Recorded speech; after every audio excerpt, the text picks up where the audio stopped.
monounsaturated, and polyunsaturated fat. So poly means, in Greek, means many.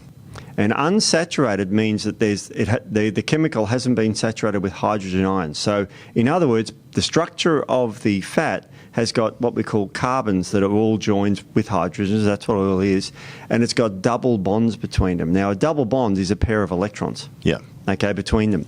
Now, when they're polyunsaturated, they're very unstable during heat. And as you heat these things, the double bonds break.